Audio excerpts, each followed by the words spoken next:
سب سے پہلے میں اس بات کی وضاحت کر دوں کہ انشاءاللہ کل بروز اتوار بعد نماز مغرب دفتر دارالاوقاف کنیگم روڈ بنگلور میں مرکزی رویت ہلال کمیٹی کا ماہانہ اجلاس منعقد ہوگا۔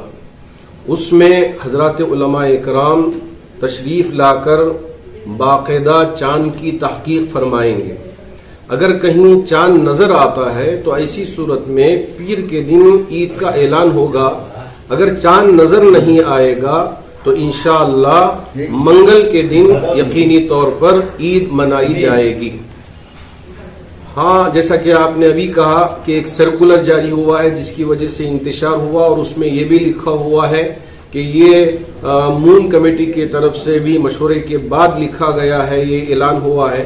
تو ہم نے یہاں کے chief secretary to minority commission minority Ali جناب منی ونن صاحب سے بات چیت کر کے ان سے کہا کہ کب آپ کس سے بات چیت کیے، اس کی وضاحت کیجئے۔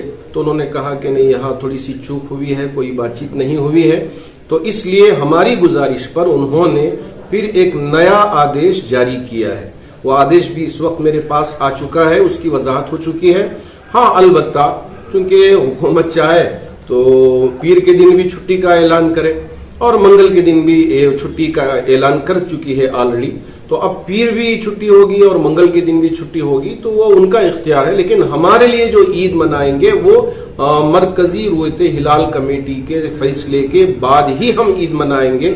اسے چھوڑ کر مسلمان کسی بھی طرح ہماری ریاست میں عید نہیں منائیں گے۔ اس لیے میں تمام مسلمانوں سے گزارش کرنا چاہوں گا کہ آپ امن و امان سے رہیں اور کسی کا طرح کا انتشار کا آپ شکار نہ ہو، اور اس پیغام کو تمام تک پہنچانے کی کوشش کریں۔ حکومت نے پیر کے دن بھی چھٹی کا اعلان کیا ہے، منگل کے دن بھی چھٹی کا اعلان کر دیا ہے۔